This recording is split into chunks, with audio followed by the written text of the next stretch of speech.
diangkatlah Presiden Darurat Republik Indonesia dari tahun 49 sampai 50. Presidennya adalah Samsudin Prawira Negara, wakil presidennya adalah Master Teguh Haji Muhammad Hasan, putra Aceh. Setelah setahun, setelah konferensi meja bundar, Belanda menyerahkan kekuasaan kepada Indonesia. Bung Karno dan Hatta belum menjadi presiden lagi, tapi Master Haji Muhammad Hasan dengan Samsudin Prawira Negara, keduanya wakil presiden dan wakil presiden darurat Republik Indonesia, menyerahkan kembali kekuasaan kepada Bung Karno. Begitulah setianya kita orang Sumatera kepada negara kesatuan Republik Indonesia. Orang gila saja yang mencurigai bahwa kita orang Sumatera adalah orang-orang pemberontak yang mau membuat negara baru. Paham? Paham?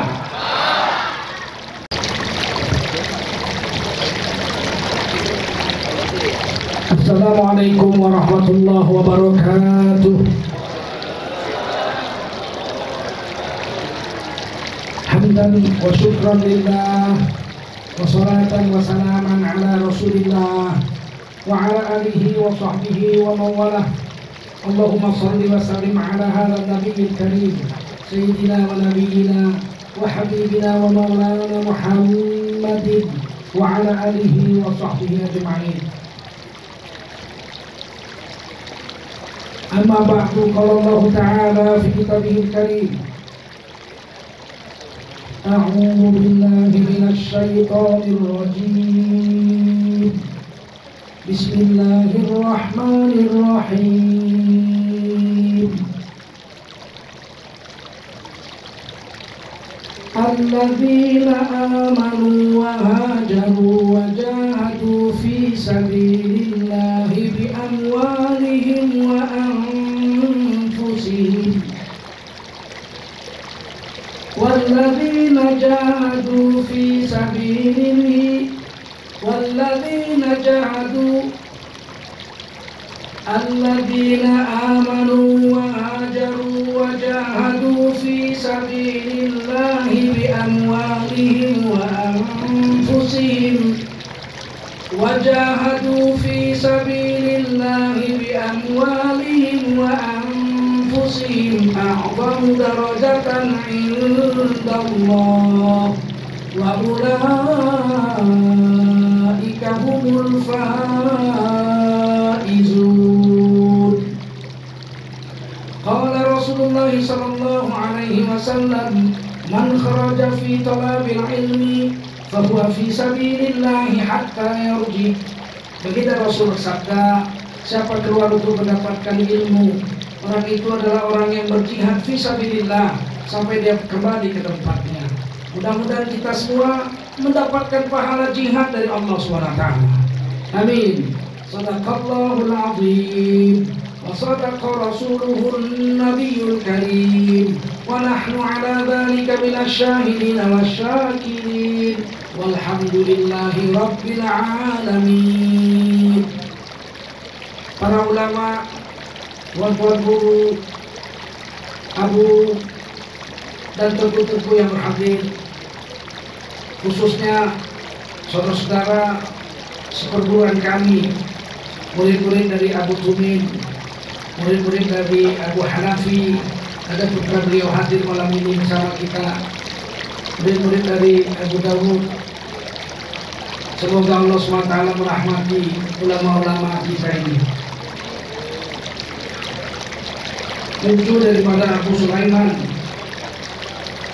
Abu Jamaluddin yang dimuliakan Allah SWT yang hari ini memimpin zikir bersama-sama kita tadi, Imam Besar Masjid Agung Dr. Sukono, para umarok yang mulia Bapak Bupati Aceh Utara sekeluarga besar. Ini satu-satunya mungkin bupati se-Indonesia yang anaknya berhasil menghafal Quran 30 juz. Belum ada mungkin anak bupati yang bisa menjadi hafiz Quran 30 juz. Baru satu-satunya di Indonesia dari ratusan bupati. Alangkah beruntungnya orang Aceh Utara ini. Takbir kita. Yang kuat takbir Allahu Akbar. Anak ulama dia belum tentu hafiz Quran. Tapi malam hari ini Bapak Bupati yang mulia yang berbahagia, putrinya hafal Quran 30 juz. Satu orang penghafal Quran di hari kiamat berhak memberi syafaat 10 ahli keluarganya yang harusnya masuk neraka dimasukkan ke surga Allah Subhanahu wa taala. Man dzalladzi yashfa'u indahu illa bi'idznihi. Tidak ada yang bisa memberikan syafaat di hari kiamat kecuali izin Allah Subhanahu wa taala. Dan para penghafal Quran, hafiz wal hafizah, mereka mendapatkan hak untuk memberi syafaat 10 ahli keluarganya untuk keluar atau selamat dari neraka nanti di akhirat. Betapa untungnya orang-orang yang mempunyai anak yang penghafal Quran. Bapak Wakil Bupati Aceh Utara yang dimuliakan Allah Taala sebagai besar. Forum Komunikasi Daerah Kabupaten Aceh Utara, Bapak Kapolres hadir bersama kita. Bapak Dandim, Pengadilan Agama, Pengadilan Negeri, dan yang terutama adalah Ketua Majelis Ulama Indonesia atau MPU Aceh Utara juga hadir bersama kita. Ini satu kebahagiaan kita bersama dengan para ulama dan forum masyarakat Rasulullah yang baru terbentuk yang mengundang kami hadir pada malam hari ini untuk kembali hadir kembali setelah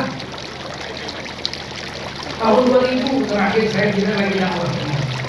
Dulu sering dipakai Exxon Mobil dan PT Arun untuk berdakwah sekeliling di Blok Sukron, Blok Selawi, ada Bukan Bayi, saya masihkan beberapa kampungnya, Matang Kuli, ada beberapa tempat-tempat yang sampai ke Biren.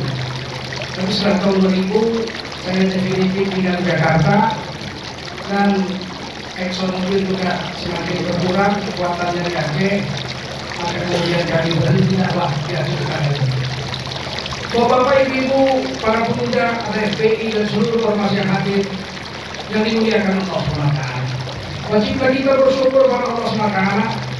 Salawat dan salam kita sampaikan untuk baginda Rasulullah SAW. Saya berbahagia banyak sekali kaum muslimin yang hadir. Ini orang Aceh, kampung nenek saya. Nenek saya adalah lahir di antara perkawinan anak Raja Suweng dengan anak Raja Karangbaru, Kuala Simpang. Namanya Terjudui. Dia dinikahi oleh mufti kerajaan imam besar atau wali besar kerajaan Serdang Pembangunan. Dari situlah lahir bapak kami. Jadi adalah separuh darah kami, darah Aceh. Makanya kalau pulang ke Aceh selalu saya mengatakan saya pulang ke negeri saya. Ada rasa haru, ada rasa sedih, ada rasa senang. Kalau datang ke Aceh ini memang tidak asing, ini memang negeri saya. Bukan orang asing dari Aceh. Kami sudah dakwah sampai kepada Aceh, sampai ke Pulau Sabah, Aceh Timur, semuanya sudah kita datangi. Jika masih mudah-mudahan. Dan salah satu guru kami adalah Teguh Remala, Wan Syekh Syamsuddin Syah, murid daripada Syah Mudawali Tuan Haji Aceh Selatan. Jadi masih ada hubungan darah dengan Aceh dan juga hubungan keilmuan dengan ulama-ulama di Aceh. Maka kalau pulang sini saya katakan saya pulang. Inilah kampung kami. Inilah negeri yang pertama kali mendapatkan ajaran Islam dari seluruh negeri Nusantara. Karena bagaimanapun orang-orang Arab datang kemari, pasti nomor satu dapat pulau Nusantara yang dipijak. Pasti adalah Pulau Sabang dan Pulau Sumatera. Ujung utara Sumatera ini adalah provinsi Aceh sekarang. Ketika Indonesia merdeka, seluruh Sumatera ini satu provinsi, Provinsi Sumatera namanya. Gubernurnya adalah Mr. Tengku Haji Muhammad Hasan. Tengku Haji Muhammad Hasan sarjana hukum, bahasa Belanda Mr. Tengku Haji Muhammad Hasan. Beliau adalah gubernur Sumatera. Seluruh provinsi Sumatera gubernurnya adalah orang Aceh. Kemudian ketika Bung Karno ditangkap oleh Belanda, Bung Hatta ditangkap Belanda di Yogyakarta, Indonesia dianggap sudah bubar. Tapi Bung Karno membuat telegram, mengirimkan telegram ke Bukit Tinggi, menyerahkan kekuasaan Presiden dan Wakil Presiden Republik Indonesia kepada orang Sumatera, diserahkan kepada Mr. Safruddin Prawira Negara di Bukit Tinggi. Ibu kota negara dipindahkan di Bukit Tinggi. Pada saat itu diangkatlah Presiden Darurat Republik Indonesia dari tahun 49 sampai 50. Presidennya adalah Safruddin Prawira Negara, Wakil Presidennya adalah Mr. Tengku Haji Muhammad Hasan. putra Aceh. Setelah setahun, setelah konferensi meja bundar, Belanda menyerahkan kekuasaan kepada Indonesia. Bung Karno dan Hatta belum menjadi presiden lagi, tapi Mr. Haji Muhammad Hasan dengan Samsudin Prawira Negara, keduanya wakil presiden dan wakil presiden darurat Republik Indonesia, menyerahkan kembali kekuasaan kepada Bung Karno. Begitulah setianya kita orang Sumatera kepada negara kesatuan Republik Indonesia. Orang gila saja yang mencurigai bahwa kita orang Sumatera adalah orang-orang pemberontak yang mau membuat negara baru. Paham? Paham? Kalau kita mau ambil aja presiden waktu itu nggak usah dipulangi, kenapa? Tapi kita pulangkan. Tapi sayang, seribu sayang, sampai sekarang di Istana Negara tidak pernah dipasang fotonya. Foto sejarah perjalanan Presiden Republik Indonesia Bung Karno 20 tahun jadi presiden diberhentikan. Jadi bukan diturunkan Pak Harto seperti fitnah akhir-akhir ini. Bung Karno itu diberhentikan oleh Majelis Pemusyawaratan Rakyat sementara di bawah pimpinan Jenderal Abdul Halim Nasution yang selamat dari pembunuhan Partai Komunis Indonesia pada tanggal 30 September 1965. Bung Karno diberhentikan dari presiden seumur hidup. Kemudian MPRS mengangkat Pak Harto jadi presiden. Pak Harto menolak. Bapak Letnan Jenderal Soeharto tidak bersedia menjadi presiden Republik Indonesia. Maka MPRS mengangkat Pak Harto menjadi pejabat presiden Republik Indonesia sampai pemilu kedua digelar di zaman setelah Presiden Soekarno diberhentikan. Pemilu pertama 1955, pemilu kedua tahun 1971 zaman Pak Harto diikuti oleh 10 partai. Pemenangnya nomor 5, sekretaris bersama Golkar, sekretariat bersama Golkar. Kemudian dibentuklah DPR MPR RI. Bersidanglah di Jakarta DPR MPR RI memutuskan Presiden Republik Indonesia periode tahun 1971 sampai pemilu berikutnya. Maka diangkatlah Presiden Soeharto menjadi resmi Presiden kedua Republik Indonesia. Tidak ada yang terputus. Semestinya Bung Karno dan Hatta dari Presiden 1945, kemudian Hatta mengundurkan diri, Presiden Soekarno berhenti jadi presiden dan Hatta berhenti tahun 49 sampai 50. Harusnya ada foto di situ. Mr. Samsudin Prawira Negara dengan Mr. Teguh Haji Muhammad Hasan sebagai presiden dan wakil presiden darurat Republik Indonesia. Itu sampai sekarang belum dipasang. Pejabat bupati aja 2 bulan dipasang fotonya, betul nggak? Pejabat bupati 2 bulan, bupatinya sampai periode, pemilu belum dibuat, pilkada. Pejabat yang di situ 2 bulan ada fotonya. Kenapa presiden dan wakil presiden darurat Republik Indonesia 1 tahun tidak ada fotonya? Perjuangan masih panjang. Jalan sejarah Republik Indonesia mesti harus diperbaiki. Coba sekarang Samsudin Prawira Negara sudah diangkat jadi pahlawan nasional. Kalau belum itu dijelek-jelekkan terus dianggap pemberontak oleh PKI, komunis-komunis yang tidak pernah senang dengan negara ini. Anak-anak itu mesti mencatat sejarah perjalanan bangsa. Sedangkan Aceh ini negeri istimewa. Sejak merdeka digantikan daerah istimewa Aceh.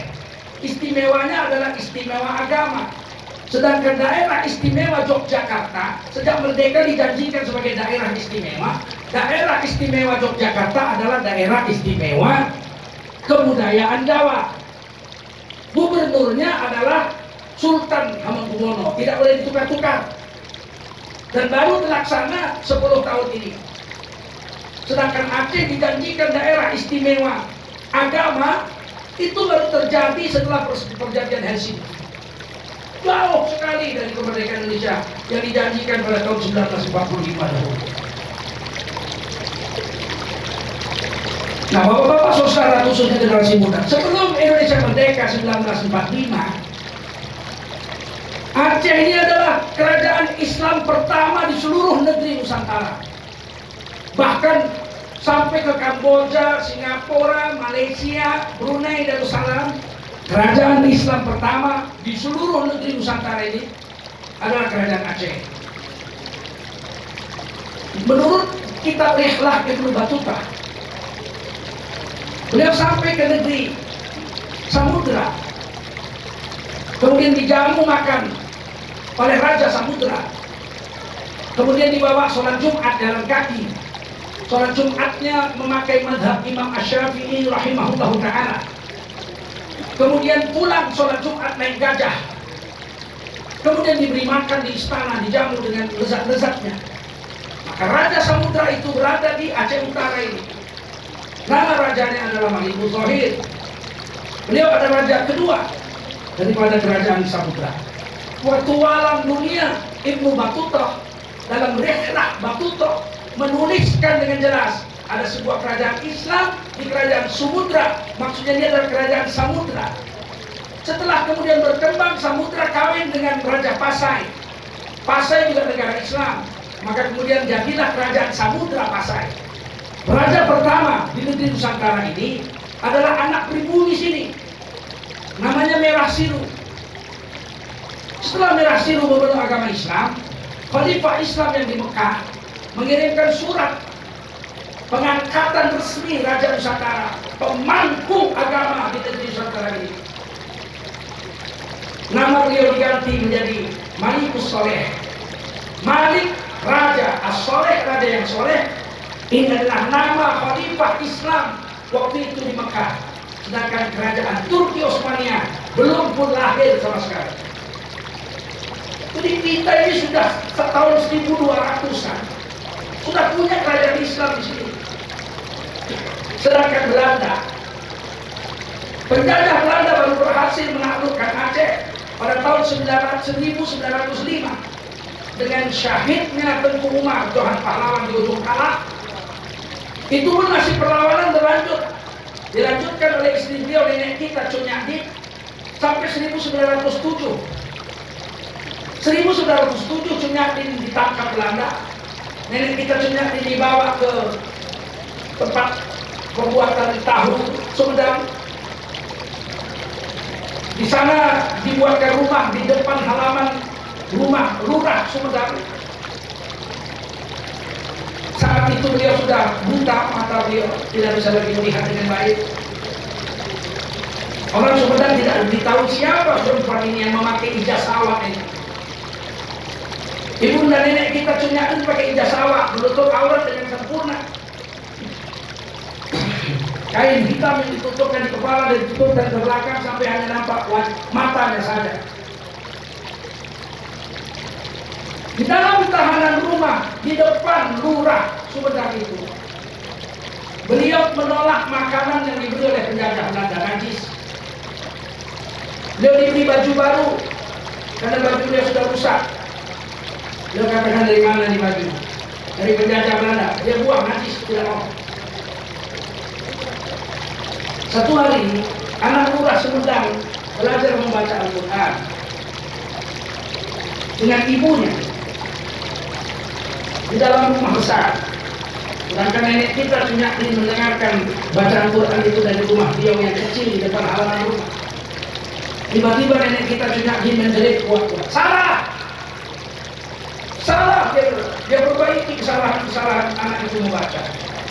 Akhirnya anak lurah ini datang dengan istri lurah ke dalam rumah nenek kita Cunyadi, kemudian memperdengarkan bacaannya. Beliau sudah tidak bisa melihat, beliau perbaiki bacaan itu. Barulah orang kampung itu tahu bahwa perempuan tua yang buta ini adalah seorang penghafal Al-Quranul Karim, seorang hafizah. Maka lurah mengganti bajunya dengan baju yang baru, mengajak beliau pindah ke rumah lurah yang besar. Beliau tidak mau, biarkan saya di tempat ini, di tahanan penjajah Belanda ini. Sampai akhirnya beliau digelari seorang ulama perempuan di kota Sumedang, digelar ulama perempuan, Syekhah dalam bahasa Arab. Kemudian beliau wafat oleh Raja Sumedang, diberikan tanah untuk kuburan beliau di kompleks kuburan Raja-Raja Sumedang, di kompleks bangsawan Raja-Raja Sumedang. Kemudian cerita tentang nenek kita ini hilang. Sejak tahun 1909 beliau wafat. Tidak ada ceritanya bagaimana cerita nenek kita Cunyadi pahlawan yang hebat ini. Barulah sampai Tutu Ali Hashmi tahun 1963 menjadi gubernur di Provinsi Aceh. Beliau membuat satu tim, ke Belanda mencari sejarah di mana pahlawan kita ini dibuang oleh Belanda. Diambillah penelitian itu, ditulis, diambil pulang, kemudian diselidiki, ternyata dibuang ke Sumedang. Dicari ke Sumedang, mereka mengatakan dulu ada seorang perempuan memakai cadar dengan kain hitam yang ditutup ke wajahnya. Tim ini mengatakan itu dalam bahasa Aceh disebut ijazah sawah. Nenek-nenek kami semua pakai ijazah sawah. Maka ditunjukkan mana kuburan ini. Maka kemudian ditunjukkanlah kuburan masih dirawat dengan baik. Ulama wanita yang tidak diketahui dari mana.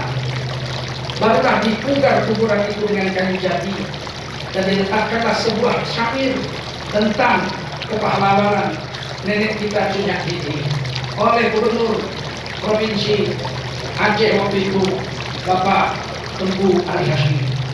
Maka jadilah pahlawan nasional kita sampai sekarang kuburannya ada di Sumedang.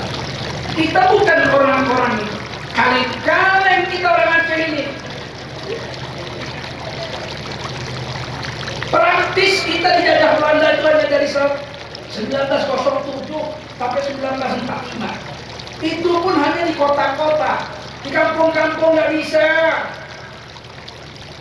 Orang Aceh di kampung-kampung tetap melawan. Pura-pura jual ikan. Kata Belanda, ini apa? Ini apa? Ini ikan, tuan. Baru tuh ditikam pakai rencong. Rencongnya sudah direndam pakai bisa ular kobra, mati. Tukang ikannya melarikan ini. Ini itu mati. Sehingga di dalam Belanda ditulis orang Aceh itu Aceh pungu, tidak mau kompromi dengan Belanda. Biar KP musuh Islam, betul nggak? Betul. Dan orang Aceh menidurkan anaknya tetap melawan dengan penjajah Belanda. Anak-anak Aceh ditidurkan dengan lagu yang sampai sekarang kita masih ingat.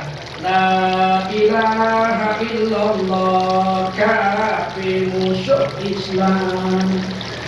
La ilaha illallah kafir musuh Islam. La ilaha illallah kafir musuh Islam. La ilaha illallah kafir musuh Islam. Itu anak yang bisa tidur.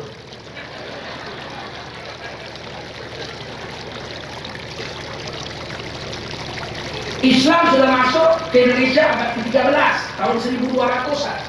Dan kita sudah punya raja, bukan sekedar kampung Islam yang ribuan orang. Kita sudah punya kerajaan yang disahkan oleh Khalifah Islam di Mekah, diganti namanya Merah Siru menjadi Sultan Malikus Saleh. Kerajaan jumlah rakyatnya ratusan ribu.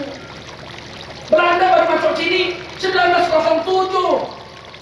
Coba kita hitung abad ke-13 ya, 12, 13, 14, 15, 16, 17, 18, 19, 700 tahun setelah Islam berkuasa di Aceh, baru penjajah Belanda datang. Itu pun 43 tahun sudah out, kita sudah proklamasi kemerdekaan 1945. Betul? Bukan kaleng-kaleng bos orang Aceh ini, ya nggak? Tiba-tiba sekarang ada yang mengajari, marilah kita menjaga ini, jangan kita harus jaga Pancasila.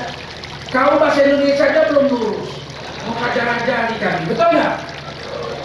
Jika Bung Karno jadi presiden perlu kapal terbang, siapa yang menyumbangkan duit untuk beli kapal terbang? Aceh. Kita setia dengan NKRI. Selama NKRI setia berdiri di atas Undang-Undang Dasar 45 Pasal 29 ayat 2 dan ayat 1, negara berdasarkan ketuhanan yang Maha Esa. Ini ada kesalahan besar ini. Kita dibilang negara kita berdasarkan Pancasila. Salah. Pancasila bukan dasar negara. Pancasila adalah falsafah negara.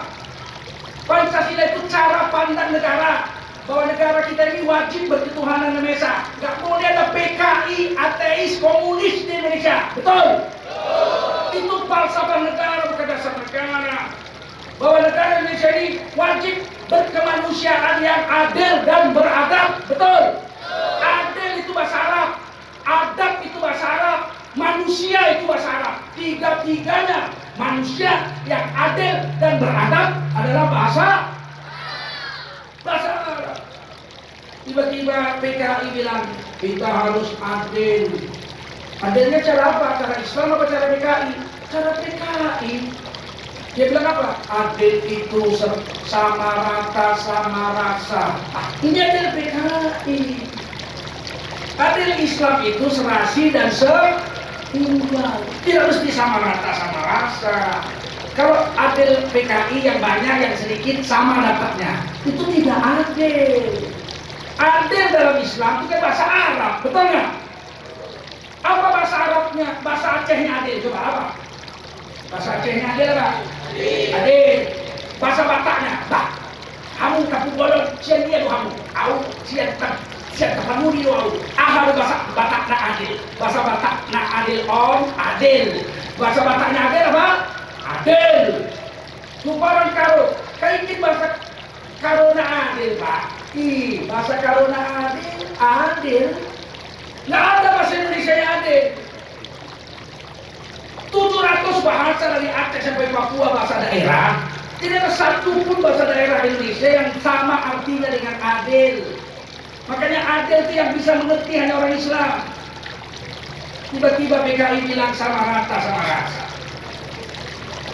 Dalam Islam sama tidak adil.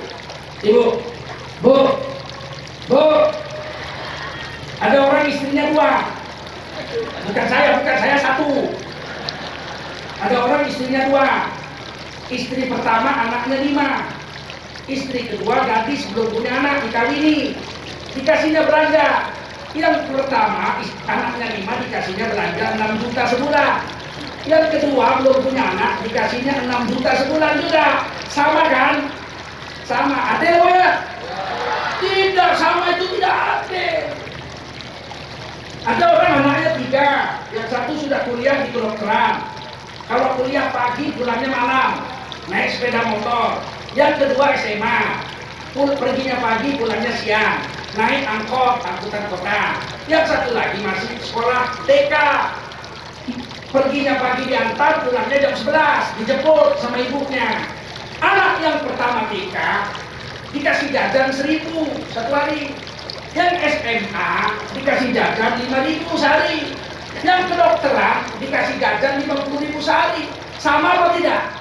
Tidak sama. Adil apa enggak? Adil. Kalau TK 1.000, yang SMA jajan 1.000, yang kedokteran jajan 1.000, sama. Adil apa enggak? Jadi adil dalam Islam itu tidak mesti sama. Paham? Paham? Nah ini yang bahaya ini, mengartikan adil sesuka-sukanya sendiri. PKI bilang adil itu sama rasa, kita bilang tidak. Adil dalam Islam serasi dan seimbang. Yang banyak diberi banyak, yang sedikit diberi sedikit. Contohnya kita bikin kopi, airnya segelas, kopinya segelas, gulanya segelas. Aduklah, minumlah kalau nggak beli makan tuh. Adil itu menurut Islam serati seimbang. Airnya banyak, kasih segelas. Gulanya kasih 1,5 sendok, kopinya sesendok, aduk yang rata, minum. Jelas lebih enak. Nah, itu adil cara Islam. Sampai sini paham ya? Banyak dikit, jangan hujan. Bapak Ibu yang mulia, negeri Islam ini negeri yang Ahlus Sunnah wal Jamaah. Seluruh Indonesia adalah negeri Ahlus Sunnah wal Jamaah, apalagi Aceh. Aceh ini negeri Ahlus Sunnah wal Jamaah. Tapi sayang sekarang banyak aliran-aliran sesat. Menurut kami Majelis Ulama Indonesia, aliran sesat di Indonesia sekarang belum terlalu banyak sih. Baru sekitar 360 aliran sesat. Berapa? 360 aliran sesat. Yang paling besar Syiah, yang mengatakan tidak percaya kepada imam-imam Syiah, kafir. Jadi rukun iman kita dengan rukun iman Syiah beda. Rukun Islam kita dengan rukun Islam Syiah beda. Yang kedua yang besar juga adalah Ahmadiyah, yang mengatakan ada lagi Nabi setelah Nabi Muhammad. Maka ini fakot kharaja anti Islam, dihitung keluar dari agama Islam, kafir di sisi Allah SWT. Ahmadiyah. Yang ketiga adalah aliran liberal yang mengutamakan akal daripada Al-Quran. Kalau Al-Quran dan hadis dianggap menyalahi akalnya, Al-Quran hadis dibuang, akalnya yang ikut. Ini namanya paham liberal. Baru-baru ini ada geger di Jawa, seorang doktor Universitas Islam Negeri, namanya Abdul Aziz, namanya bagus, Abdul Aziz. Dia mengatakan melakukan hubungan suami istri bisa dilakukan dengan dua cara. Yang pertama, illa ala azwajihim, terhadap istri-istri mereka. Yang kedua, auma malakat aimanukum, kepada milkul yamin. Milkul yamin adalah partner hubungan seksual di luar nikah. Asal suka sama suka, dilakukan di tempat tertutup, maka ini tidak boleh disebut zina. Ini gila betul nih orang. Nanti anaknya dites begitu nangis, ya. Katanya lagi yang namanya zina adalah apabila dilakukan di tempat terbuka dan dilihat orang banyak. Saya ini udah dakwah 35 negara. Dari Selandia Baru, dari Australia sampai ke Kanada, dari Eropa sampai ke Kamboja, dari Amerika sampai ke Korea Jepang. Belum pernah saya lihat ada negara Cina kah, Amerika kah, ada orang yang melakukan hubungan suami istri di simpang lampu merah. Belum ada saya. Jadi bagaimana Dr. Aziz, seorang dokter, mengatakan zina itu kalau dibuat di tempat terbuka. Ini sebetulnya yang ditembak tahu. Yang ditembak ini Satpol PP dan polisi syariah Aceh. Kalau menjerebet hotel-hotel, tertangkap orang yang bukan suami istri, tidak boleh dibilang zina karena mereka melakukannya di tempat yang tertutup. Ini bahaya besar ini orang. Betul? Ini setan akhir zaman ini. Majelis Ulama sudah mengatakan ini kelompok yang menyimpang, bukan kelompok yang sesat. Kalau sesat masih bisa diperbaiki.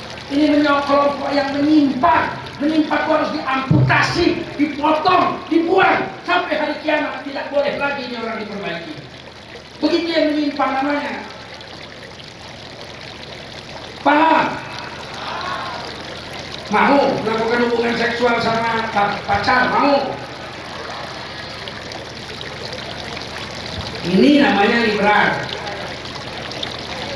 Ada satu lagi dokter, tamatan pesantren Jawa Timur. Tamat pesantren, bahasa Arabnya hebat, gelarnya dokter, dokternya dari Amerika.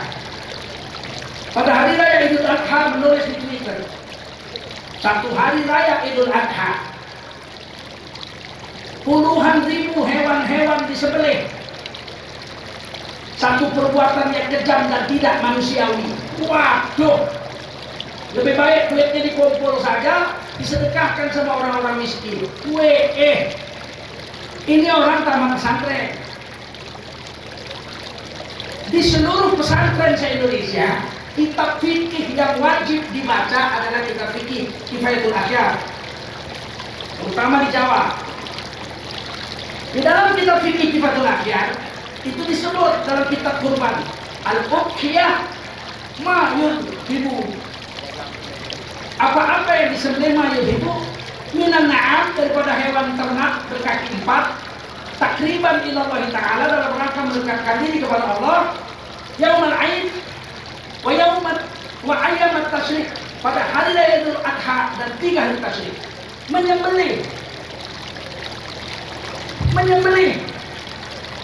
Perintahnya dalam Quran, fasholli li rabbika wanhar, sembahlah Tuhanmu dengan melaksanakan sholat, dan wanhar, menyembelihlah. Tiba-tiba dibilangnya kejam, dihilangkan saja. Ini liberal, dianggap otaknya lebih hebat daripada Quran. Saya jawab di Twitter juga, apa ente pikir sate kambing yang ente makan dengan ayam goreng yang ente makan itu matinya digigit-gigit? Bukan disembelih kayak hewan korban itu, betul nggak? Apa digigit-gigit? Ini dokter. Apakah dia tidak sengaja bicara itu? Sengaja. Sudah beberapa kali diulang. Untuk apa? Untuk merusakkan agama Islam. Ada satu lagi, namanya paham plural, paham pluralis. Pluralis adalah menganggap semua agama sama saja.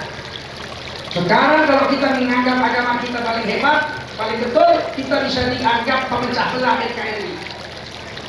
Saya selalu itu, saya nomor 2. Ustadz paling radikal sekarang nomor 1 di Indonesia Ustadz Abdul Somad, adik angkat saya. Lalu saya nomor 2. Dulu saya nomor 3, nomor 1 Habib Rizik, nomor 2 Ustadz Abu Bakar Bashir, nomor 3 saya. Sekarang saya turun nomor 2, nomor 1 adik saya, angkat saya Ustadz Abdul Somad dari Sumatera Utara. Dan sekarang mungkin di Riau, jadi dosen di Riau. Kenapa? Karena menganggap agama Islam paling betul. Sekarang kalau ditanya orang, Bapak Ibu, saya ditanya orang, Tengku Zulkarnain, saya. Menurut Pak Tengku Zulkarnain, agama apa yang paling betul? Maka saya jawab, di dunia ini, agama menurut saya yang paling betul adalah agama Islam. Betul? Betul. Tiba-tiba datang orang sama saya, Anda telah menghina agama saya. Loh, kapan? Dengan Anda katakan agama Anda yang paling betul, berarti agama saya, agama Kristen, agama yang salah. Bukankah begitu? Bukan. Agama yang paling betul menurut saya agama Islam. Lah, kalau menurut Bapak agama Kristen bagaimana? Jangan tanya saya. Kalau agama Kristen kau tanya sama pendetamu, kau tanya sama aku. Betul? Kurang kerjaan gatal-gatalan kau. Kalau agama Islam kau tanya sama aku. Kalau agama Kristen kau tanya sama pendeta. Lakum dinukum. Jangan kita mau dibodohi. Satu hari saya ulang tahun. Saya undang kawan-kawan saya satu jalan gang saya makan malam. Kalau di Jawa namanya satu RT. Habis makan malam, tamu-tamu saya nanya, Pak Tengku, ya, menurut Bapak istrinya berapa? Istri saya 1. Katanya Kiai istrinya 4, enggak, saya 1. Biasanya 1 di Solo, 1 di Jogja, 1 di Semarang. Tidak, saya 1 istri saya. Ditanyanya, menurut Pak Tengku udah berapa lama Pak Tengku kawin sama istri yang sekarang ini? 27 tahun. Sayang Bapak sama istri Bapak? Oh sayang lah. Gak ada yang lebih sayang nih kalau perempuan dia ada cuma. Ya banyak juga yang melamar aku jadi istri itu, nggak mau aku. Bilang kalau masih hidup itu nggak ada harapan. Terus dia nanya, kalau begitu menurut Bapak siapakah wanita paling cantik sedunia? Saya jawab, wanita paling cantik sedunia menurut saya istri saya. Besoknya demo laki-laki se-RT saya. Anda telah menghina istri kami, Anda telah menghina istri kami, Anda telah menghina istri kami. Saya keluar, ada apa ini? Bapak telah menghina istri kami. Loh kapan? Tadi malam Bapak bilang perempuan tercantik adalah istri Bapak. Betul, menurut saya paling cantik istri saya. Berarti istri kami jelek semua. Bukan begitu. Perempuan paling cantik menurut saya adalah istri saya. Terus istri kami bagaimana? Ya kau urus sendiri kok kau tanya-tanya sama aku. Betul nggak? Oh, istrimu kok kau tanya-tanya sama aku. Istrimu kau urus sendiri. Betul? Ini pluralis. Mau menyudutkan kita yang mengatakan agama Islam paling baik, berarti agama lain jelek semua. Ini kan sontoloyo ini, betul nggak? Ditekek hanya kepala yang cocok itu. Nah, ada seorang profesor doktor, anggota DPR RI dari fraksi partai yang mengaku Islam.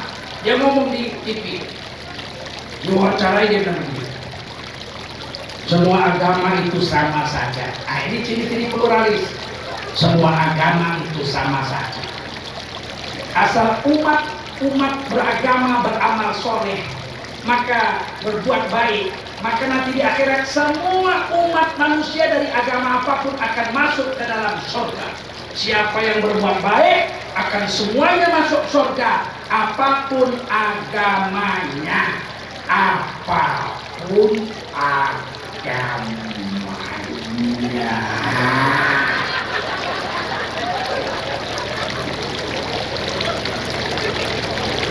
Ini namanya paham?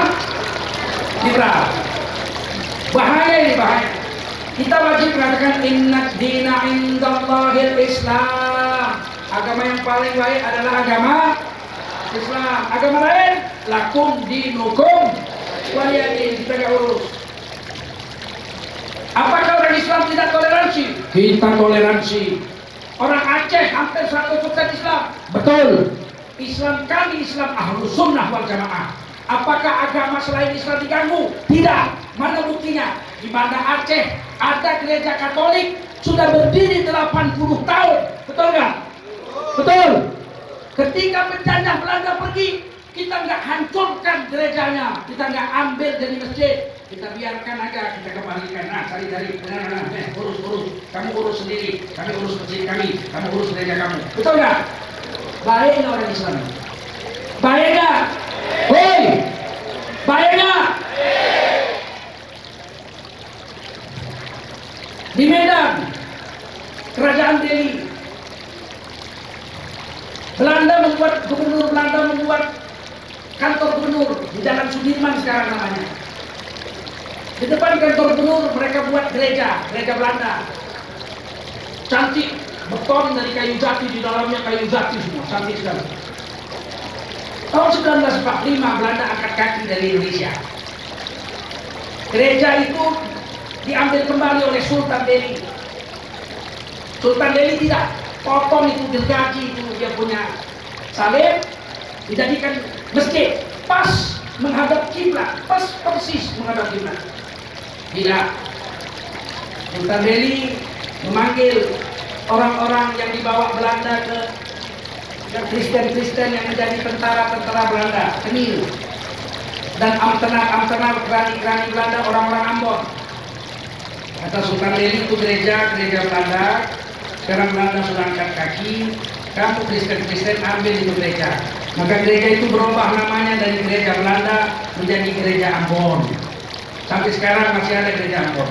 Kita sendiri masyarakat Sumatera Utara belum punya masjid agung. Yang ada Masjid Raya Sultan Delhi, Sultan Maimun di Jalan Sisingamangaraja.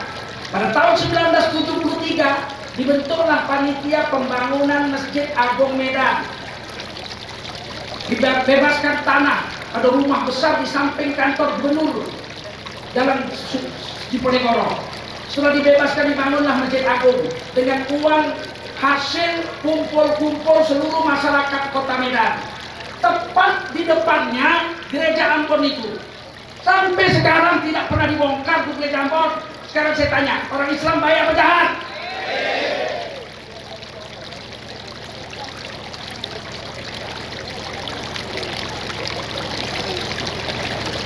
Singkat ceritanya, di negara Indonesia ini yang namanya toleransi adalah kita mengakui adanya agama lain. Sama dengan Quran. Quran mengakui ada agama selain Islam. Ada agama Yahudi, betul nggak? Ada agama Nasrani, betul nggak? Ada agama Sabi'in, di Quran diakui. Kita mengakui ada agama Hindu, agama Buddha ada agama Konghucu, ada agama Kristen, Protestan, ada agama Katolik, ada agama Islam. Di Indonesia ini ada 6 agama. Kita mengakui di Indonesia ada 6 agama, tapi kita tidak wajib mengakui kebenaran agama itu. Kita mengakui keberadaannya, tapi tidak mengakui kebenarannya. Paham? Yang paling betul menurut kita agama Islam. Agama lain lakum dinukum waliyadin, kita gak urus. Menurut orang Katolik, agama yang paling betul agama Katolik, tapi agama lain dia jangan urus-urus. Betul? Betul. Gitu aja kok repot sih. Begitu aja sekarang ribut di Indonesia. Seolah-olah ada di Indonesia aliran radikal. Gak ada aliran radikal di Indonesia. Selama masih berpegang teguh kepada Ahlus Sunnah wal Jamaah, insya Allah tidak ada aliran yang radikal. Tidak ada. Yang ketiga, aliran sekuler. Jadi pluralis, liberalis, sekuleris. Ini 3 diharamkan oleh Majelis Ulama Indonesia dan dinyatakan sesat pada tahun 2005. Saya yang membacakan hasil keputusannya. pada Musyawarah Nasional Majelis Ulama Indonesia tahun 2005 di Jakarta. Yang ketiga adalah aliran sekuler. Apakah sekuler? Mau memisahkan agama dengan negara. Agama jangan disatukan dengan negara. Agama ya agama, negara ya negara. Ini namanya sekuler. Kata Kiai Haji Ma'ruf Amin, sekuler dengan komunis PKI mirip-mirip itu. Yang satu di kanan, yang satu di kiri. Sama-sama anti agama. Waspada kita. Sehingga ada seorang pembesar negeri ini pernah pidato, dalam urusan politik jangan bawa-bawa agama. Ini yang bilang orang paling besar. Tapi badannya kurus, orangnya besar. Kita dengan tegas mengatakan orang Islam tidak mungkin bisa dipisahkan dengan negara. Agama Islam ini, orang Islam tidak bisa hidup tanpa negara. Agama lain mungkin bisa hidup tanpa negara, tapi Islam tidak bisa hidup tanpa negara. Saya catat sekali lagi, agama Islam tidak bisa hidup, rakyat yang beragama Islam, tanpa negara. Karena banyak pelaksanaan syariat Islam melibatkan negara. Salah satu contoh, wanita yang tidak punya wali. Wanita baru masuk Islam sendiri, nggak punya saudaranya yang Islam, nggak ada. Dia mau kawin, nggak ada walinya. Atau perempuan yang nggak punya saudara sebatang kara, gadis, dia mau kawin, nggak ada walinya. Siapakah walinya? Imam Syafi'i menjawab dalam kitab-kitab, hampir semua kitab Kifayah, Kifayatul Akhir kah, kitab Imam Mahali kah, kitab I'anatul Talibin kah, Iqnat kah, dijawab di situ. Hadisnya dari Ibnu Majah, as-sultanu waliyun liman la waliyalah. Pemerintah adalah wali. Sekali lagi saya ulang, pemerintah adalah wali bagi perempuan yang tidak punya wali. Pemerintah adalah wali bagi wanita yang tidak punya wali. Dan walinya itu dituntut oleh negara. Gua bisa sembarangan, ada perempuan mau kawin, bawaannya pasangannya. Datang dia ke departemen peternakan. Assalamualaikum Pak. Waalaikumsalam. Saya mau kawin sama calon suami saya, tolong dikawinkan Pak. Karena saya nggak punya wali. Loh, kamu nggak punya wali? Enggak. Kok kamu datang sini? Kan ada hadisnya Pak. Pemerintah adalah wali bagi perempuan yang punya wali. Jadi kawinkan saya Pak. Kan pemerintah nih, kementerian. Ya kami mengawinkan lembu. Kementerian ini kementerian peternakan. Kalau mengawinkan manusia bukan di sini. Siapa? Yang dituntut negara adalah Kementerian Agama. Kesana kalau kawin. Makanya pada 18 Agustus 1945, sehari setelah Indonesia merdeka, disahkan Undang-Undang Dasar Negara Republik Indonesia. Dimasukkan pasal 29 ayat 1. Negara berdasarkan ketuhanan yang maha esa. Jadi bukan berdasarkan Pancasila. Negara berdasarkan ketuhanan yang maha esa. Pancasila falsafah negara. Undang-Undang Dasar 45 dasar negara. Bhinneka Tunggal Ika semboyan negara. NKRI Negara Kesatuan Republik Indonesia bentuk negara. Begitu. Diwajibkan ada 6 departemen yang tidak boleh tidak ada di Indonesia. 6 itu tidak tertulis, itu tertulis.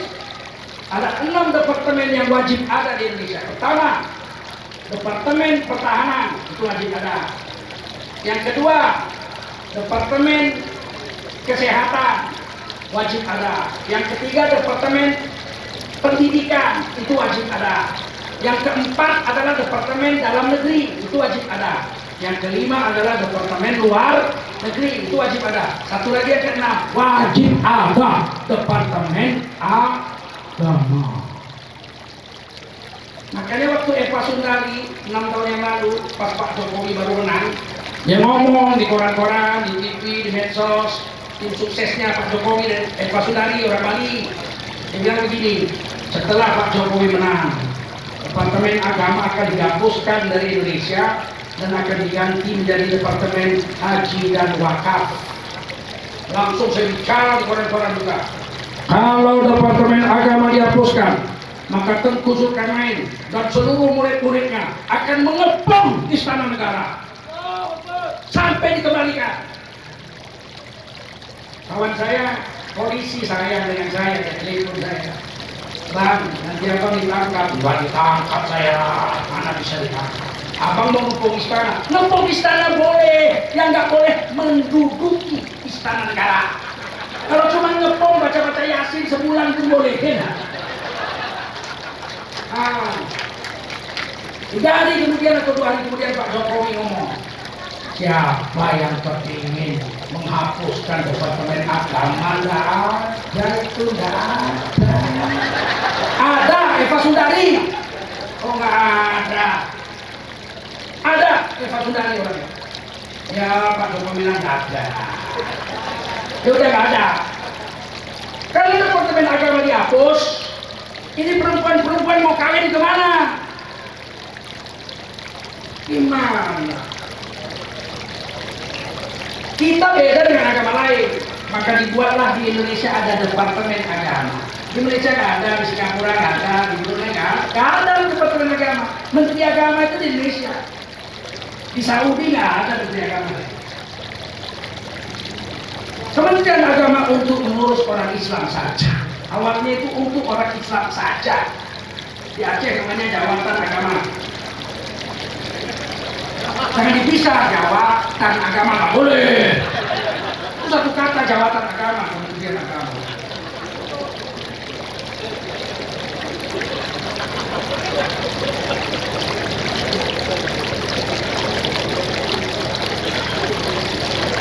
Kalau orang Cina, orang Konghucu, orang Hindu, orang Buddha, orang Kristen, orang Katolik mau kawin, mereka mendaftarnya di catatan sipil. Di mana? Catatan sipil. Kalau kita orang Islam di mana? Kepala kantor urusan. Bedanya itu. Kalau kita mau cerai, kita cerainya di pengadilan agama Islam. Khusus pengadilan agama itu khusus untuk orang Islam. Sedangkan orang 5 agama lagi kalau mau cerai, dia ke pengadilan negeri. Paham? Kalau kita mau bagi warisan, bersengketa adik-beradik, maka wajib membagi warisannya ke pengadilan agama. Sedangkan mereka yang 5 agama lagi, kalau bersengketa soal warisan, mereka membaginya ke pengadilan negeri. Memang beda. Makanya di Indonesia ini kepala kantor agama tidak boleh perempuan. Woi, kepala kantor agama tidak boleh perempuan. Kenapa? Karena kepala kantor agama di Republik Indonesia merangkap wali hakim. Merangkap wali hakim. Banyak perempuan-perempuan di Kementerian Agama itu dosen-dosen yang golongan 4A, 4B, 4C, 4D, bahkan 4E. Tapi nggak boleh jadi kepala kantor urusan agama, apalagi jadi menteri agama. Mana ada menteri agama perempuan? Pernah nggak? Kenapa nggak boleh? Karena jawabnya merangkap wali. Ayo ikuti, merangkap wali hakim. Jadi kalau menteri aja nggak boleh perempuan, apalagi presiden ya nggak? Betul nggak? Menteri agama aja nggak boleh perempuan, bagaimana dengan presiden? Nah ini ceritanya. Bersyukurlah kita dengan acara ini bahwa kita masih tetap berdiri pada akidah Ahlussunnah wal Jamaah dan wajib kita taati Tengku-tengku kita, abu-abu kita, agar kita tidak sesat jalan.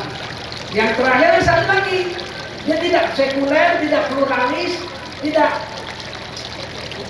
liberal, tapi nyeleneh. Sontoloyo, asal ngecap aja. Ada satu dokter, kiai juga, profesor, ngomong dia begini, saudara-saudara kalau sholat nggak perlu barisannya itu sop-sopnya nggak perlu rapat-rapat, renggang-renggang nggak apa. Tuh, Tapi dalam hadis kalau renggang ada setan-setan di antara renggang-renggangnya sok gaya bagus, berarti setannya ikut sholat. Ini orang kepingin ku cucuk bun-bunan itu. Kapan setan sholat? Bos. Setan katanya sholat. Ini nyeleneh. Kapan setan sholat? Rusak. Yang nyeleneh banyak. Ada yang bilang jubah serban itu pakaian Arab. Jadilah Islam, jangan jadi Arab. Aku bingung, di mana profesor ini ngaji jubah serban itu pakaian Arab? Di dalam Al-Quran yang pakai jubah itu orang Yahudi, orang Nasrani, Bani apa? Bukan orang Nasrani, Bani Israel. Anaknya Nabi Yakub Israel. Anak Nabi Yakub itu 12, 10 dari istri pertama, 2 dari istri kedua. Dari istri kedua Benyamin, Yusuf dengan Benyamin. Nah, anak-anak Nabi Yakub digelar Bani Israel. Nabi Yakub itu Israel, Nabi yang berjalan malam. Ketika Nabi Yusuf diajak berzina oleh majikannya Zulaikha, istri Raja Mesir namanya Kifir, udah dibawa ke dalam kamar karena dia anak angkat, dibeli sebagai budak, dimerdekakan jadikan anak angkat, dipelihara. Setelah remaja dibawa berzina, disuruh kunci pintu, kunci jendela, digoda sama Zulaikha. Nabi Yusuf nafsunya mau, mau nafsu amarah bisu, tapi di hati Nabi Yusuf ada burhan. Burhan bukan hantu, bukan. Burhan itu cahaya yang bisa membedakan yang hak dengan yang batin. Maka Nabi Yusuf berkata dalam hatinya, manalah pantas aku berzina. Aku hamba Allah, anak seorang nabi, cucu seorang nabi, cicit seorang nabi. Ini burhan. Kalau aku mau nikah, ada baik-baik, ada jutaan perempuan yang bisa aku nikahi dan mau kepadaku karena dia ganteng. Dan kedua, manalah pantas wanita ini, suaminya telah memerdekakan saya dari seorang budak, kemudian saya diangkat jadi anak, dipelihara baik-baik di istana, dikasih makan, dikasih baju yang cantik. Masa saya zinahi istrinya? Nggak pantas. Maka Nabi Yusuf pergi menuju pintu, lari, tangkap jubahnya sama istri Kifir Zulaikha, robek jubahnya sebelah belakang. Begitu Nabi Yusuf buka pintu, Siti Zulaikha mengejar di belakangnya. Ternyata berdiri suami wanita itu di depan pintu. Wa alfaya sayyidaha ladal bab. Keduanya mendapati sayyid wanita itu yaitu Kifir berdiri di depan pintu. Kata Kifir, oh, kamu ketahuan. Ngapain aja berdua-duaan? Kata Nabi Yusuf, bukan salah saya, yang salah istri. Kata istri Kifir, yang salah dia, ini kan di kamar saya. Laki-laki yang mengajak istri seorang terhormat untuk berzina, hukuman pedih apa yang pantas dijatuhkan kepadanya? Karena dua orang ini, dia yang salah. Maka Kifir pada saat itu sedang bersama dengan saudara si wanita itu, saudaranya Siti Zulaikha. Kifir mengangkat saudara Zulaikha itu menjadi wasit, menjadi hakim. Kira-kira kalau menurut Bapak Ibu, Nabi Yusuf dengan Zulaikha sedang bertengkar, yang sana yang salah, yang sini yang salah. Tiba-tiba raja mengatakan, coba kamu ini, laki-laki, kau putuskan siapa yang bersalah di antara dua orang ini. Dan laki-laki yang jadi hakim itu saudara perempuan dari Siti Zulaikha.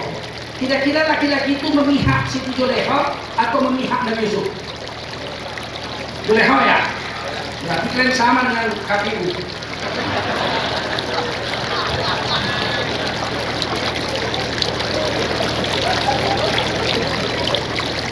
Ternyata laki-laki ini berpihak kepada kebenaran, tidak berpihak kepada saudara kandungnya. Wa qala syahid min ahliha, berkata hakim dari saudara si wanita itu. Apa katanya? Lihat, kita ini disuruh berpihak kepada kebenaran, bukan berpihak kepada hubungan darah. Kalau berpihak kepada hubungan darah namanya nepotisme. In kana qamisuhu qudda min qubul Seandainya jubah Nabi Yusuf ini robek sebelah depan, fasadaqat wa huwa minal kadhibin, istrimu betul, Nabi Yusuf yang berdusta. Wa in kanat, apabila wa in kanat qamisuhu qudda min dubur, apabila jubah Nabi Yusuf robek di sebelah belakang, maka dapat istrimu dusta. Wa huwa minas shadiqin, Nabi Yusuf yang jujur. Ditangkap Kitfir tubuh Nabi Yusuf, ditarik, jadi lihat di jubah robek sebelah belakang. Jadi perempuan ini kalau udah mau ngeri juga, robek jubah ngeri. Maka kan jangan ganggu-ganggu perempuan. Dan SMS nanti dia udah mau dia matikan HP. Ini perempuan ini nafsunya sembilan ini, cuma nggak nampak aja. Kalau laki-laki nafsunya cuma satu, cuman karena malunya satu, ya itulah. Laki-laki ini kan nafsunya yang besar, kalau tenaga nggak ada. Kalau belum kawin semua perempuan di begitu kawin seminggu pucat, minum buku BTL.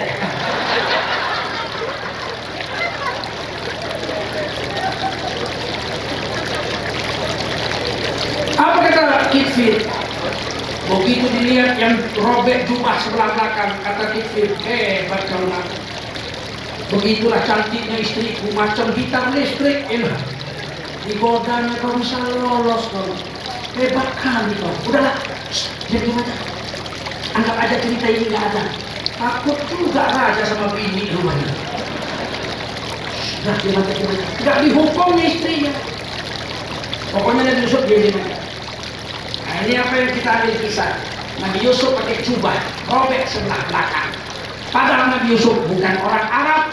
Nabi Yusuf Bani Israil pakai jubah. Jadi jubah bukan pakaian Arab. Memang di Arab ada juga, ada orang itu pakai lidah, pakai sarung, pakai berulama, pakai peci, ada.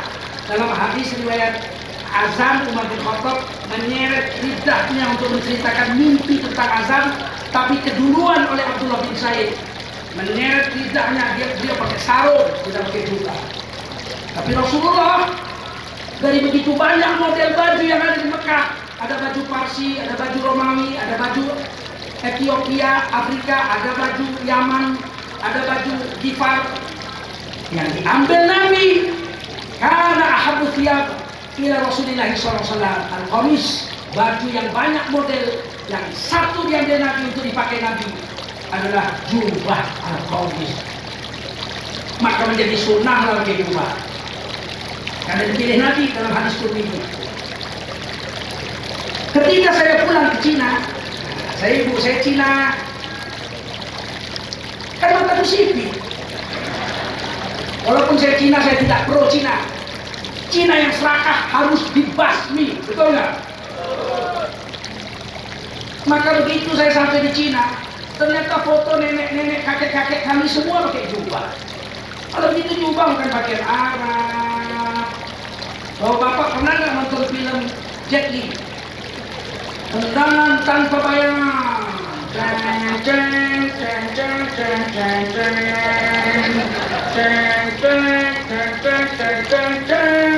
Pakai apa? Jubah. Berarti jubah bukan pakaian Arab. Kalau ada ulama, profesor, doktor bilang jubah itu pakaian Arab, kebanyakan makan micin dong. Kurang garam otakmu. Betul? Sekarang saya tanya, jubah ini sunnah Nabi atau pakaian Arab? Sunnah Nabi. Buktinya, kalau saya pakai jubah serban, malam Ahad dingin begini, saya pergi ke diskotik di kota Medan, jam 2 malam, orang sedang zikir gila itu. Saya datang, assalamualaikum. Kira-kira apa yang terjadi? Yang di dalam disko itu keluar semua, ada setan. Berarti ini pakaian sunnah, betul? Kalau polisi pergi ke diskotik, polisi datang, nggak takut orang tuh, aman bos, aman, tadi peninggalan aja. Kalau saya pergi ke rumah pelacuran pakai begini, assalamualaikum, adik-adik perempuan mana barang baru? Ustaz mau pakai. Apa dia bilang? Oh matilah pakaianmu, betul nggak? Nggak ada pelacur mau melayani Ustaz. Kalau polisi datang pakai polisi, assalamualaikum, om polisi, mari diskon 50%.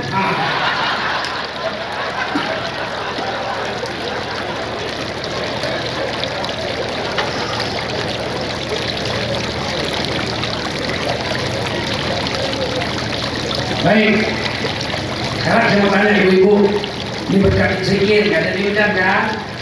Makanya yakin sama Allah, dan makhluk Allah. Dakwah perintah Allah, tak mungkin perintah Allah diganggu oleh makhluk Allah. Karena masalah keyakinan. Bu, jawab yang kuat bu. Mau masuk surga? 4 langkah. Berapa langkah? Langkah pertama, jaga sholat 5 waktu. Bisa? Tapi langkah kedua, jaga puasa di bulan Ramadan. Bisa? Semifinal. 2 langkah lagi bu masuk surga tahu. Langkah ketiga, ini dengar baik-baik. Bahafadot farjaha, tutup aurat, jangan selingkuh sekalipun sampai mati.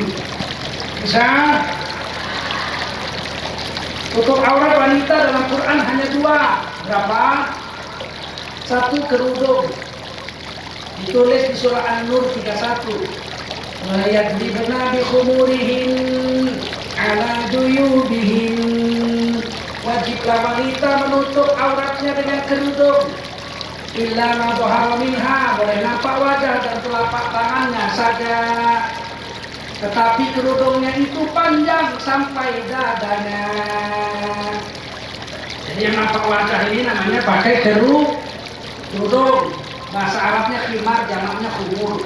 Tapi sampai dada. Karena ada perempuan pakai kerudung dililitkan di lehernya macam ular kobra. Kurang panjang. Ini pakai kerudung ini nampak sampai dada-dadanya. Ini yang disebut kerudung. Yang kedua dalam surah Al-Ahzab ayat 59.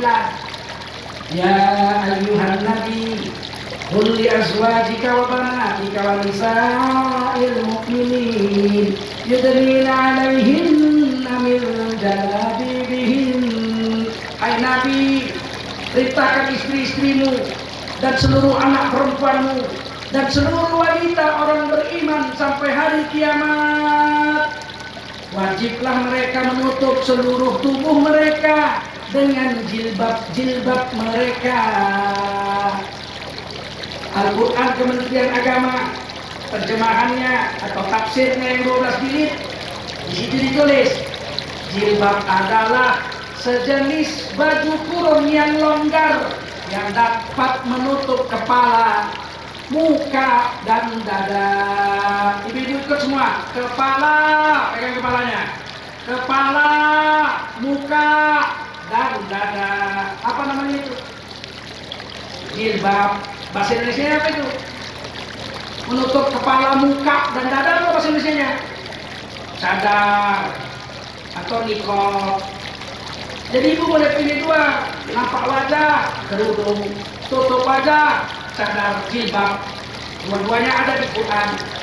Jangan ibu ejek tuh yang pakai jilbab, yang pakai cadar tuh ibu ejek pula besok. Batman, Ninja.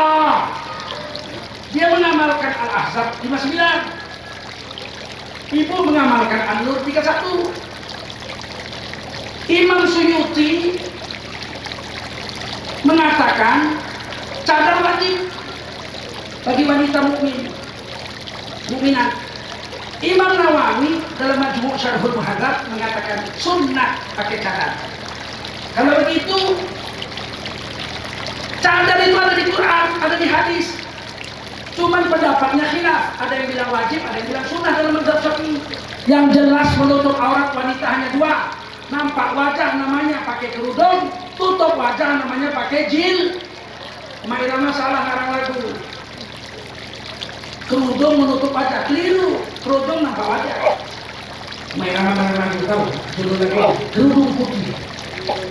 Seraut wajah cantik yang kau sembunyikan di balik kerudung putih. Salah, kerudung nampak wajah, nggak menyembunyikan wajah. Makanya kalau anak-anak aku kayu lama dulu.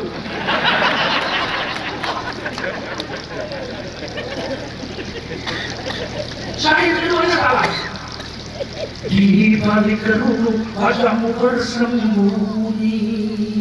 Kau cantik alami anugerah ilahi. Tapi bukan karena itu aku cinta padamu. Ini salah lagi. Di balik kerudung wajahmu bersembunyi. Kau cantik alami anugerah ilahi. Kau bilang bersembunyi, tapi kau tahu cantik, tapi kau itu.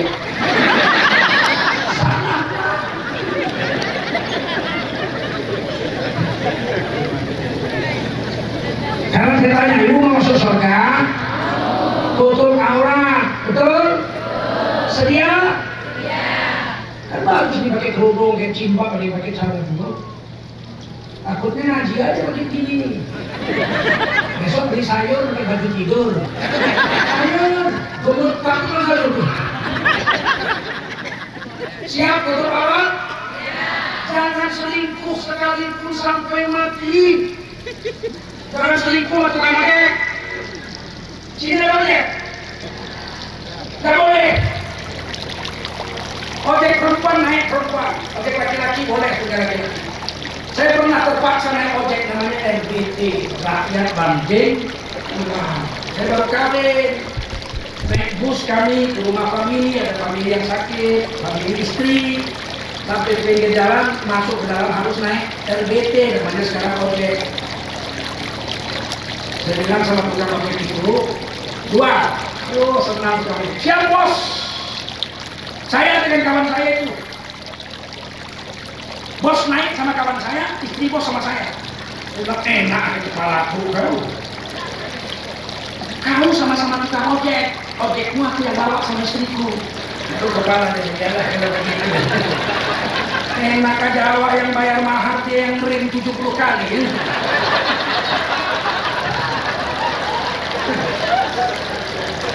Ibu mau masuk surga, tutup aurat dengan selingkuh, siap. Selangkah lagi. Langkah terakhir yang paling gampang, paling mudah. Wa ato'at zaujaha.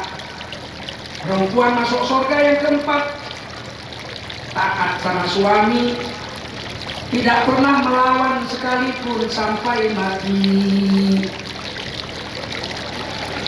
Saya ulangi.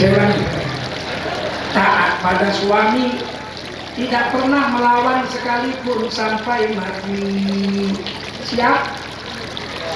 Bisa? Jawab yang kuat, bisa? Tidak? Batal masuk surga. Nabi mau dilawan. Ini hadis.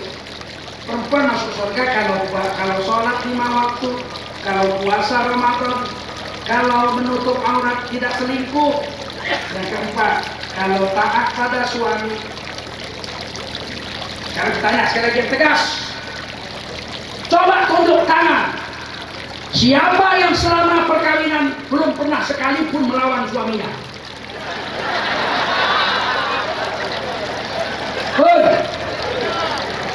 Ada?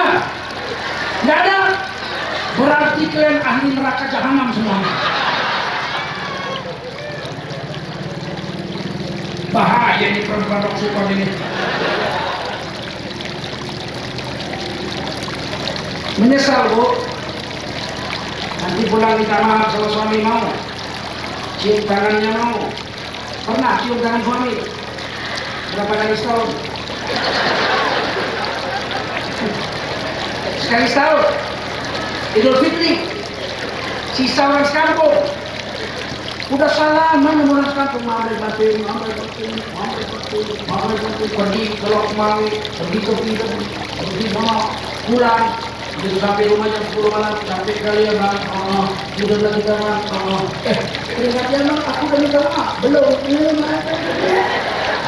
Sisa orang sekampung. Sama suami, minta maaf nanti sama suami, siap. Jangan lawan suami.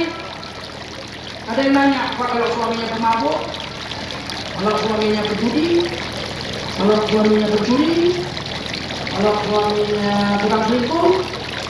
Saya jawab dengan tegas, suaminya tengku aja nggak boleh dilawan, apalagi suami pemabuk.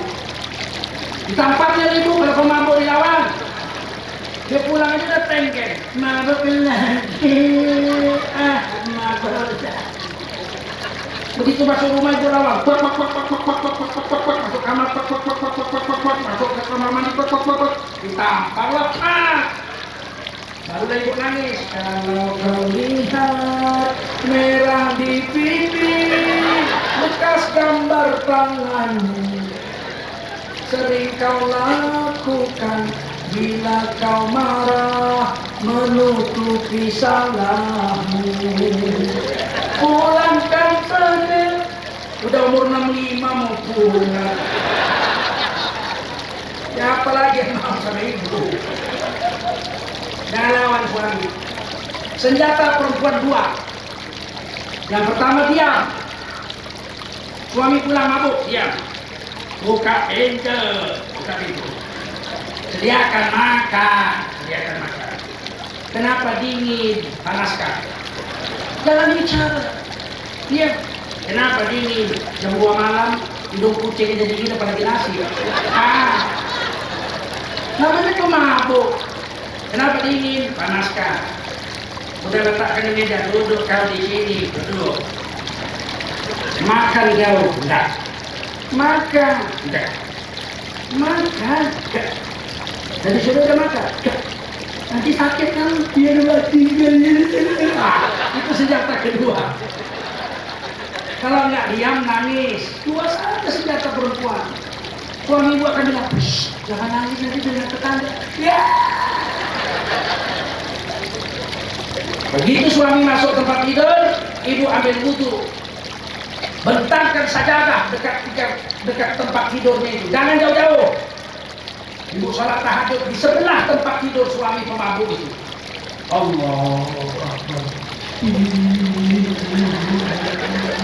Allah Akbar. Sami Allah liman hamidah.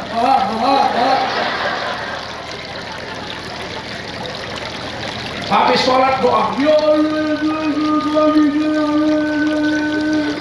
suaminya pemabuk sekurang-kurang tidur dan mintik budi. Esok sore dia pergi ke rumah kawan-kawannya. Aku minta maaf lah, nggak ikut mabuk nanti aku mulai hari ini. Ya, kenapa kau? Ya pokoknya aku nggak ikut mabuk. Ya kenapa kau jadi begini? Biar kalian tahu ya, tadi malam 1 jam aku ditahajudkan di situ.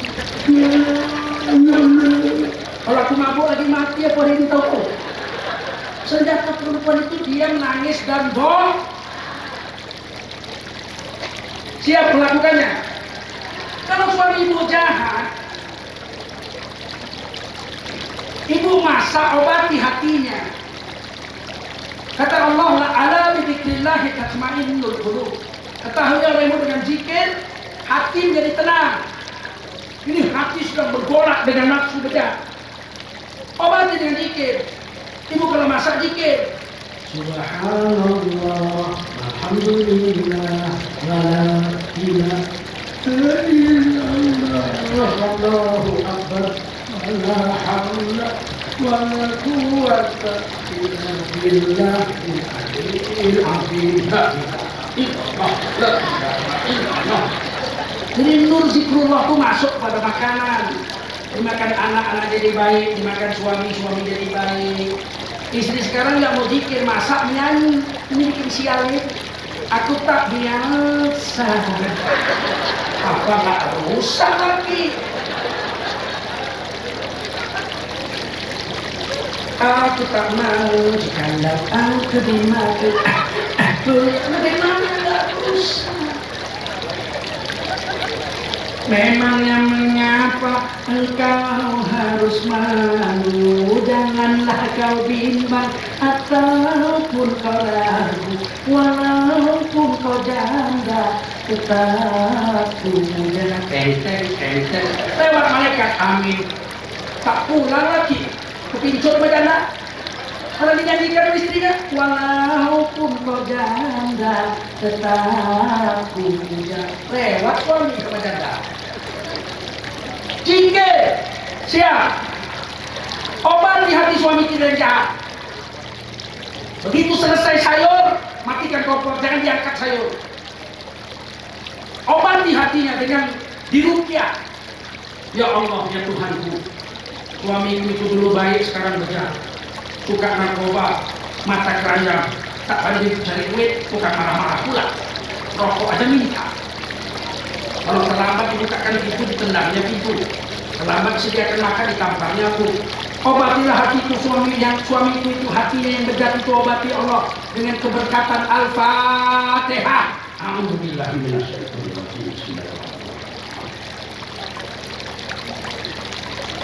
Ghairil maghdubi alaihim waladdallin. Amin. Mudahkan sayur itu dengan Al-Fatihah. Siap melaksanakannya besok. Bapak-bapak, aku mau tanya, jawab yang kuat. Jijikkah bapak-bapak dengan ludah istri? Kurang kompak jawabannya. Jijik apa enggak? Enggak, Bu, mainkan di sosial. Begitu caranya mengobati suami. Bukan dilawan, bukan dimaki, bukan minta cerai. Caranya apa? Bacakan saja surat Al-Fatihah dicampur ludah. Tahu kenapa Rasulullah mengatakan wanita tiang negara? Al-mar'ah imaduddin. Wanita adalah tiang negara. Wa idza saluhat bilad. Kalau perempuan baik, seluruh negara jadi baik. Wa idza fasadatil bilad. Kalau perempuan rusak, semua laki-laki sak negara-negaranya rusak. Karena perempuan inilah yang bisa mengobati anak dan suaminya menjadi orang soleh dengan meruqyah dan memasak makanannya disertakan dengan zikrullah atau membaca Al-Quran. Hei tiang negara, jadilah wanita soleha agar negeri ini menjadi negeri yang soleh. Siap. Begitu. Yang merusakkan wanita sekarang ini apa? Harta, HP, film-film porno, selingkuh. Ini yang bahaya. Perempuan jaga diri, jangan selingkuh. Terang bulan, terang dikali, buaya timur pusaka mati. Jangan percaya mulut laki-laki, berani sumpah tapi takut mati. Kalau sumpah, walaupun harus menyeberangi lautan api, engkau akan, karena nggak ada lautan api, nggak ada. Ini gombal semua ini mulut laki-laki. Ustaz kok tahu? Sama. Sekarang saya mau tanya laki-laki, maukah bapak-bapak semua masuk surga? Kompak jawabnya anak-anak muda, mau? Dua langkah saja. Kan baik kali Rasulullah. Perempuan 4 langkah masuk surga, perempuan 2.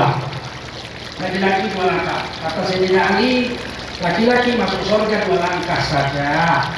Langkah pertama, pijak nafsu. Nafsu kita tidak. Langkah kedua masuk surga. Lagi, langkah pertama injak nafsu. Langkah kedua masuk. Dapat kan? Ngomongnya gampang. Untuk laki-laki masuk neraka dan celaka di dunia karena tidak tahan melawan. Laki-laki ini nafsunya sebetulnya 1, perempuan 9. Cuma laki-laki ini yang nggak tahan. Laki-laki ini sifatnya macam ayam jago, pantang dia betina.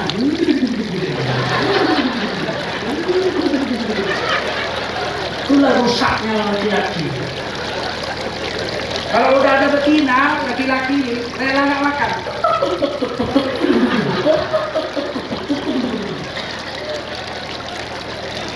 Bininya dikasihnya belanja 20.000. Mana cukup bang, anak 5 bang, mertua cukup, pandai-pandai kau lantak. Giliran dia sampai di kantor mempraktek si Susi dia, terus si mari abang saya. Tenang, abang banyak duit, potong gaji yang pulang. Habis 150.000 sama si Susi.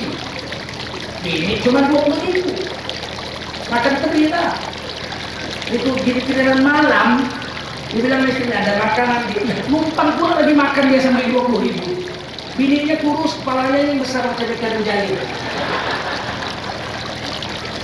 Demi si Susi. Makanya laki-lakinya hati-hati. Saya pernah ada orang mati, sakaratul maut. Udah datang anaknya, menantunya, istrinya di sebelah kepala. Datanglah ustaz, disuruhlah mentalkinkan ibunya. La ilaha illallah. Laki-laki diam aja. La ilaha illallah. Menjelang mati dia bilang apa? Selesai. Kata istrinya, bang, aku Halimah. Istri itu bang, Halimah. Dia kepada istrinya. Saya pikir sadar nih, apa dia nanya? Selesai. Mati. Siapa Susi itu? Ininya Halimah. Yang disebutnya selesai. Jatuh. Saya hobi pelihara ayam. Di Medan dulu banyak ayam. Tidur-tidur di pohon lah. Tapi ada 2 yang saya sayangi. Jadi jadikan kandang dari besi. Yang jago itu yang bulunya abu-abu, yang pokoknya darah. Keturunan Bangkok, Sekuru. Yang betina saya ambil yang paling montok, kulitnya kuning, bulunya kuning, mukanya merah, kupingnya putih, cucuknya macam emas, kekeknya lirih. Sekuru jadi satu, makan diberi, minum diberi, dimandikan 3 hari sekali. Maksud saya apa? Supaya dia kawin, anaknya nanti akan cantik-cantik, unggul-unggul. Apa yang terjadi? Saya kecewa. Satu hari lewat ayam bondol, tahu bondol? Dari kepala sampai buntut nggak ada nggak ada bulunya.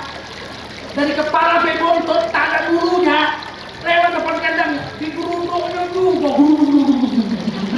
Bininya tergelonggok nengok dia. Saking jengkelnya saya buka pintu bantai coba lihat dulu kau. Hebat kan kalau banyak. Kerjanya ayam bondol itu sekali aja langsung sepak kan lagi kuncinya. Ini laki-laki macam ayam, bini cantik, soleha, harum, servis. Keluar rumah jumpa perempuan berurat pun disusui. Adek. Inilah yang membuat laki-laki banyak masuk neraka. Karena itu coba kita jaga. Rasulullah memberi gambaran kepada kita. Ini lagi-lagi. Kalau kau berjalan-jalan jumpa perempuan cantik, pulang. Ketika kau berjalan-jalan jumpa perempuan cantik, bergetar hatimu, pulang. Jumpai istrimu. Hebatnya Rasulullah.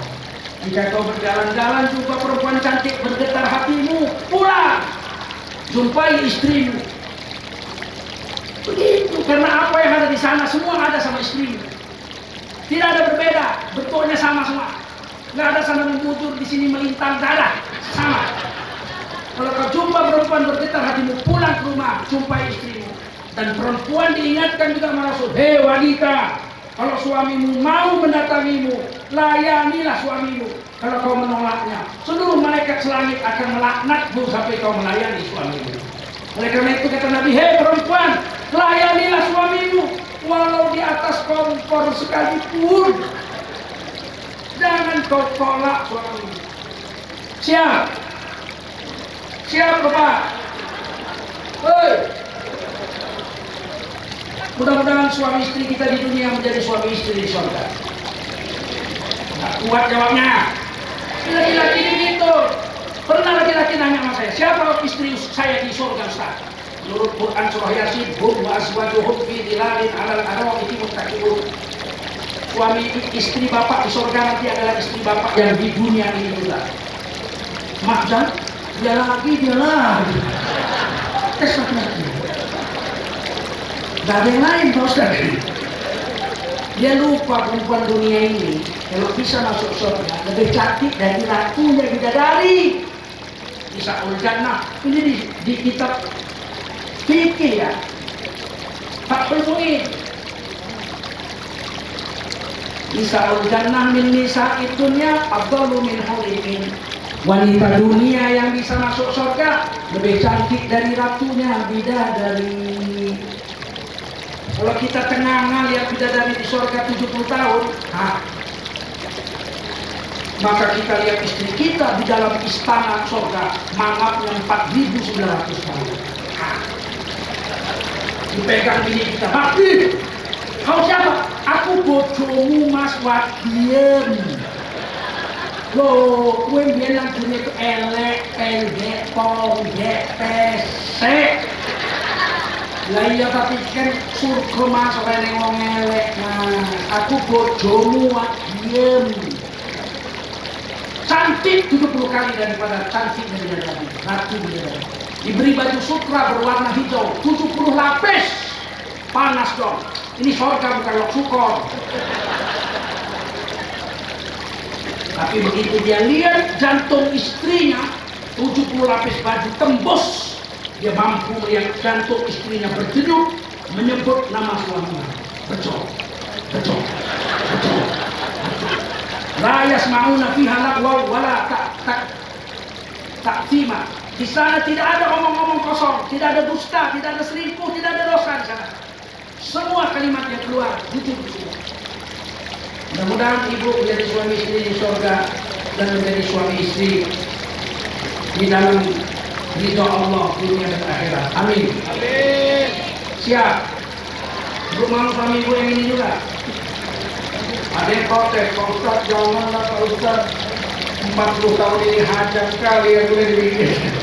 Kalau di surga sama dia lagi, ampun. Mudah-mudahan ibu menjadi suami istri di dunia dan bapak menjadi suami istri di surga. Amin. Semoga kita diridhoi Allah, mendapatkan anak-anak yang soleh dan soleha.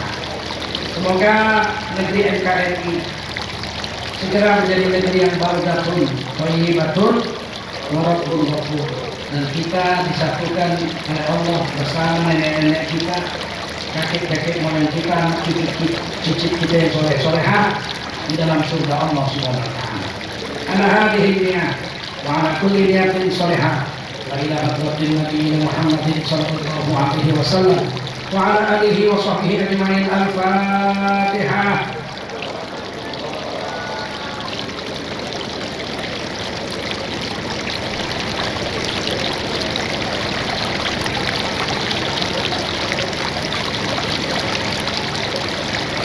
Amin ya Allah, ya Rahman, ya Rahim, amin ya Nabi Wasallim. Allahumma bisiril Fatihah wa bibarakatil Fatihah. Astajib ma'ana wa hadabana wa tamim faqsilana ya Rahman Rahim. Allahumma akhtim lana bi husnil khatimah wa la tahtim alayna bi su'il khatimah. Allahumma aghfir lana dhunubana wa li walidina warhamhum kama rabbayana shighara. Wa li jami'il muslimina wal muslimati wal mu'minina wal mu'minati rahmatika nasta'in. Rabbana atina fid dunya hasanah wa fil akhirati hasanah wa qina adzaban nar. Wassallallahu wasallam ala sayyidina Muhammadin wa ala alihi wa sahbihi ajma'in. Subhana rabbika rabbil izzati amma yasifun wa salamun alal mursalin. Walhamdulillahi rabbil alamin.